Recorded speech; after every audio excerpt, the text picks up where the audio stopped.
Recently, I had a nightmare where I was working at SNL and Timothy Chalamet was the guest host for the week, and we were doing the read through of the scripts, and for some reason the scripts were handwritten, and it goes to me to read the next line, and I can't read the handwriting of the script in front of me, so everyone's just staring at me, waiting for me to read, but I can't.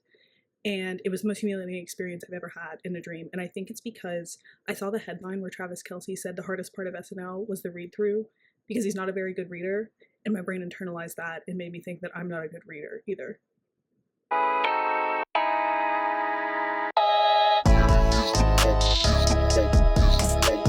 Hi, welcome to Chaos Central Books. My name is Claire, and today I'm reacting to the 2025 Booker Prize Longlist.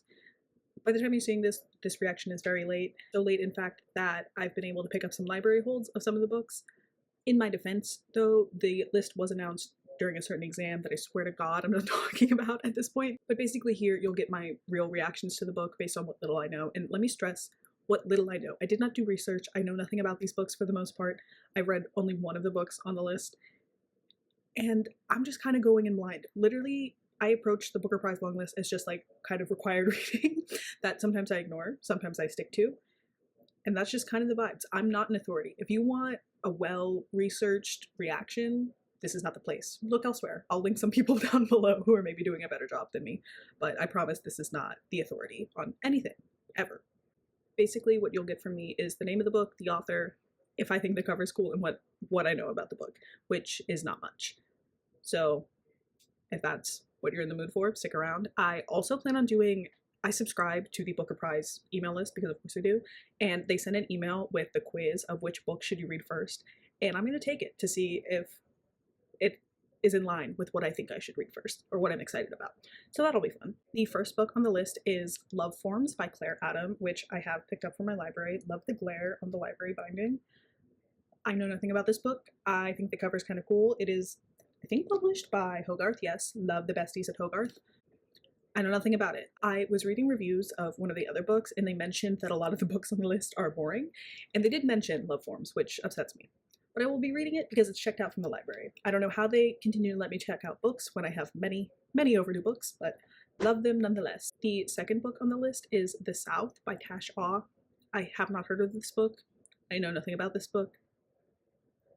That's my reaction on that one. The next book on the list is Universality by Natasha Brown. This is, did I say Natasha? Natasha. I've never pronounced that name like that in my life. What is The next book on the list is Universality by Natasha Brown. I read this book in March, I want to say. It was sent to me. This is an ARC. Thank you to the people of Random House for sending this to me. I enjoyed this book. I thought it was a fun time. I think if I were to give it a star rating, I don't really believe in star ratings, but I think on Fable I gave it like a 4 so I can post my review. I am shocked this made the list though. It is the only book on the list that I've read, but it just doesn't scream Booker Prize to me. And maybe that's my misunderstanding of the Booker Prize and why I don't like a lot of the books that are nominated for this prize. I think when you say something is a Booker Prize book, it should carry like a certain weight to it. It should have some sort of like importance, or not even importance. It should have like a thing about it. And I can't even think of a word that I'm trying to describe, but like there should be something about it that makes it special. And I didn't really get that with this book. I thought it was fun. I liked the commentary it was making. It's just like, when I compare this to some of the other Booker Prize books that haven't even won, that have been longlisted, which I'm talking about Percival Everett, when I'm comparing this to like my favorite Percival Everett books, it doesn't hold a candle. And it makes me question the Booker Prize judges, which I'm already questioning the Booker Prize judges. I always am. So those are my thoughts. I liked this book. I'm just shocked that it's on the list. And maybe that says more about me than it does the list. Congrats to Natasha Brown. I think she's doing great work. The next book on the list is One Boat by Jonathan Buckley. I've never heard of this book, never heard of this man, sorry to this man, know nothing about it. Next book on the list is probably the one I'm most excited about and the one I'm most scared of, and it's Flashlight by Susan Choi. This was sent to me by the lovely people at FSG. I love this arc physically, like it's a great floppy paperback. I wish all books looked like this. I'm excited about this book. I think it sounds interesting, maybe promising, but also I really hated trust exercise by this author, and it gives me trust issues. I wish I liked this, and I haven't read it yet. I want to read it, but I'm scared I'm gonna hate it. Contrary to popular belief, I don't come on the internet wanting to hate books. I feel like that's a bad vibe that I'm not trying to put out there. And unfortunately, I just hate a lot of books that I'm reading. And I want to be different. I want to be different. Trust me. It's just not working out for me. So hopefully I read this book and I like it, because I would like to like it. I want to be hopeful and happy about books. I want to be a positive book reviewer. But maybe it's just not in the cards for me. I don't know. So yeah, I'm excited about this book. I'm scared of it. Thank you to FSG for sending it to me. I would like to read it. I would like to annotate it. All of those things. I want to not hate it, most importantly. Even if I just like find it fine, that'll be a win. I kind of lied. The next one I'm also very excited about, and it's The Lonelieness of Sonia and Sunny by, this is why I think I'm functionally illiterate, because I don't know how to pronounce the name, Kiran Desai. Maybe, hopefully, sorry. I have a digital arc of this one from NetGalley and the publisher. Shout out Hogarth. Shout out Hogarth for having 2 books on the list, because they have Love Forms and now this one. Very exciting. Shout out Hogarth. I am very excited for this one. I know it's a chunky book. I've seen the physical arc and I'm jealous I don't have one. It's a very floppy paperback. Again, my favorite kind of book. And I really don't know what this one is about, but I'm intrigued nonetheless. And that's all I know about that one. I cannot stress how I'm not an authority on any of these books. Like, I'm just here for vibes. If you're not catching on, like, just here for the vibes. The next book on the list is Audition by Katie Kitamura, which I also picked up from the library. This is a controversial book. People either love it or they hate it, and I'm scared to find out which one I am. That's one thing about hating books on the internet, because if I love a book that everybody else hates it, then I feel like I lose my credibility. If I'm hating a book just to hate a book, there's also a lack of credibility there. So I would love to just have a well-formed opinion, so I'm going to read the book. And I say that about a lot of books. My library loans are staggering, but I will read them at my own pace. Thank you to a library that does not charge me late fees, because that would really bum me out, to be honest. Now we're just in a sea of books that I know nothing about and have nothing to say. So the next on the list is The Rest of Our Lives by Ben Markovits. Never heard of this man, never heard of this book. And that's all I got. I'm so sorry. Then we have The Land in Winter by Andrew Miller. Again, sorry to this man. Am I supposed to know what these books are? Some of these I know are not available in the US yet, or at least like they're not published yet. And those, they're so hard to track down, and I don't want to buy from Blackwell's every book, because then the odds of me not liking the book and having it as a physical copy are just too high. So I have to wait for the library. Next we have Endling by Reva. Again, I don't know what this is. Did put it on hold at the library. Cover is intriguing. Those are my thoughts. Okay. This one, we have Flesh by David Szalay. I have no idea. Sorry to this man.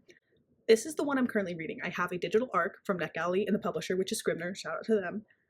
This book is so strange. I've read the first chapter. I'm like 10% in. Bizarre. I was shocked the whole first 10%. I don't know what I'm reading. I don't know what I'm reading. It's so weird. So weird. Yeah. Again, sometimes I'm reading these books and I'm like, how were you nominated for the Booker Prize? And maybe something happens where it comes together in the end and I'll be here the first to say I was wrong. But as of right now, I'm shocked that this is nominated for the Booker Prize. I don't want to be a hater.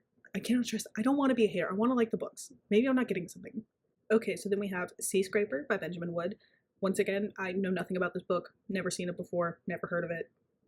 Can't wait to read it, I guess.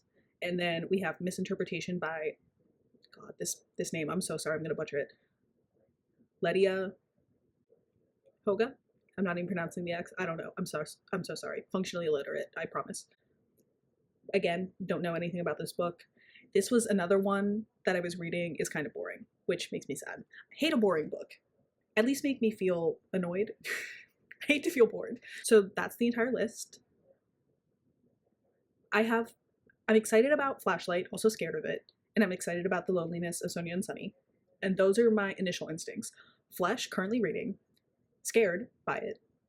I guess I'm scared of most of the books on this list. I wasn't scared of Universality. Very tame book. Should I be scared of these books? Maybe I'm doing something wrong. I don't know. Let's find out which book I should read first. Let's take the quiz. This is exciting. I love a quiz. Okay, so which Booker-nominated author would you most like to recommend a book to you? We've got Rachel Kushner. Hate to say it, I read Creation Lake, hated it. We're coming back to Paul Murray, hold on. Sebastian Barrett, I don't know who that is. Elizabeth Strout. Is that the one who wrote Oh, William? I read that book, didn't like it. Claire Keegan. This is like heresy to say on the internet. I read Small Things Like These and I thought it was fine. It didn't make me feel anything, so sorry. Zadie Smith, I think I've only read nonfiction by her. Do we ignore that notification? Do we hate Zadie Smith now? Can somebody leave me a comment on that? Eleanor Catton? I always thought it was Canton. Eleanor. I have not read anything by that author. Warren Amis, never heard of him. Deborah Levy. I read one thing by Deborah Levy and I hated it. I'm so sorry.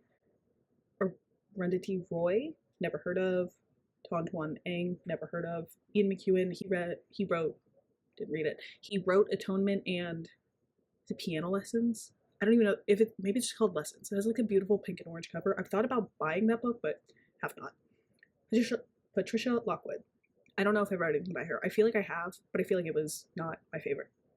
Paul Murray, author of The Bee Sting, one of my favorite books of all time, and the best book I read on the Booker Prize list 2 years ago. The years between... I've been doing the Booker Prize for... This is my 4th year attempting it. The first year was The Trees. That's what I remember from it. The second year was The Bee Sting. Third year was James by Percival Everett. And that's how I keep track of which year is which. So second year I did it, The Bee Sting. That was the standout for me. So we're going with Paul Murray. When choosing a book, what draws you in? Topical social and political themes, complex characters that feel familiar and believable, an intricate plot with unexpected twists, rich atmospheric setting, or a unique and experimental narrative style. I would probably say complex characters that feel familiar and believable. This question is probably the worst for me. Which of these recent films or TV dramas have you enjoyed the most? And the answer is none of. I guarantee you I haven't seen any of these. The Ballad of Wallace Island, haven't heard of. The Narrow Road to the Deep North, haven't heard of. The White Lotus, I only know because Survivor Connection, Mike White, famously also of School of Rock, shout out that. Mike White played on season 37 of Survivor, David versus Goliath, and Survivor characters recur on each season of The White Lotus. Hot Milk, haven't heard of. The Brutalist, I don't know what that is. Is that the movie with Adrian Brody where he's annoying? Maybe Adrian Brody's annoying a lot. Moving on. Hacks, have not watched. The Four Seasons, don't know what that is. The Outrun, don't know what that is. Am I too offline for this? Memoir of a Snail, what? Get Millie Black? Mixtape, The Phoenician Scheme, have heard of. Shout out Wes Anderson. Dying for Sex. The only thing I can say I tangentially know is The White Lotus because the Survivor podcast I follow, Drop Your Buffs, the best Survivor podcast, also covers the White Lotus content. So we're going White Lotus. Long books or short books, what are you looking for in terms of length? Something short and sweet, huge, heavy, and utterly immersive. How about a happy medium? I'm going big books. I'm team big book. I gotta get back on that grind. The most interesting stories are told by the coast, in the big city, on the road, in the countryside, in a mix of diverse locations. I feel like this is not something I consider when I'm picking up a book. I would go in a mix of diverse locations just because I have no beef with any setting, really. Which genre do you often gravitate towards? Something with a bit of romance. Give me historical fiction any day. Something suspenseful. I love a family drama. I'm going family drama. What do you look for most in a work of fiction? Something that feels entirely fresh, a book to help me escape, sharp observations about the past, or something relatable? I'm torn between something relatable and something that feels entirely fresh. And I'm going entirely fresh. Give me something new. Do you want this book to make your heart soar, teach you something new, leave you wanting more, make you cry, make the hairs on the back of your neck stand up? Is one of these a thriller that I'm not following? I don't know. Here's the thing. I've never cried watching a movie, reading a book, none of that. Nothing makes me cry. I actually haven't cried. This is personal. The only time I've cried in the last 3 years was when my dad had a stroke this year. So I'm gonna need like big things to make me cry. If a book can make me cry, that's kind of huge. So I'm going to make you cry. Your ideal central character is family-oriented, an outsider, someone resilient, a creative type, harboring a secret, on a mission. I think someone resilient. Which writing style do you lean towards? Straightforward and concise, poetic and descriptive, ambitious and experimental, introspective and philosophical, intimate and confiding. I think I'm torn between introspective and philosophical, as well as ambitious and experimental. I appreciate both of those. I appreciate just good writing, I think, whatever that may be. But I think I lean towards more introspective and philosophical. And they say I should read Flashlight by Susan Choi. Okay. I'm right to be excited about it. Also, maybe right to be scared. They also tell you what the book is about, but that is not of concern to me. So, and again, maybe that's my problem. Maybe I should be concerned with what a book is about, but it's actually none of my business until I find out. I hate a spoiler in the sense, not like in general. I'm the type of person, like if I'm watching a movie, sometimes I will Google the Wikipedia summary just to find out what happens because I'm tired of waiting. But I don't like when a book promises you like an important plot point and that doesn't happen until like 200 pages in. Because at that point I'm like, what was that all for? You know? So those are my thoughts on the Booker Prize. I am currently reading Flesh, but I will then move to Flashlight based on that quiz. Very excited. Also scared. Generally feeling scared. I don't know why I keep attempting the Booker Prize. I think because it introduced me to Percival Everett's writing, which is such a win, as well as The Bee Sting, which again is such a win. Like those books are so good, and I think in my mind it makes sense that I have to dig through some like slop to get through it. Because generally I'm reading slop anyway, so what's it matter if I'm reading it for a prize or for my own bad judgment? At least then I can point to an external source and blame them, you know? Thank you for watching. If you stuck around, leave a comment if you have thoughts on the Booker Prize or if I'm going about this all wrong. Should I be following another prize? Let me know. I will see you next time. Bye. I do just want to acknowledge, I understand that this is a problem. The lighting here is not good. I should be like, those windows should be in front of me. I should be like facing those windows for the best lighting. The problem is I don't want you to see this half of the room. Because on this half of the room, there's a Duck Dynasty poster. And I realize me telling you about the Duck Dynasty poster exposes it, but at least you don't have to see it. And that's the current state of my living situation, and we're just gonna leave it at that and pretend that it doesn't exist. By facing this way only. And you're gonna get tired of it real quick because it's gonna be like this for most videos where I'm sitting and talking to the camera.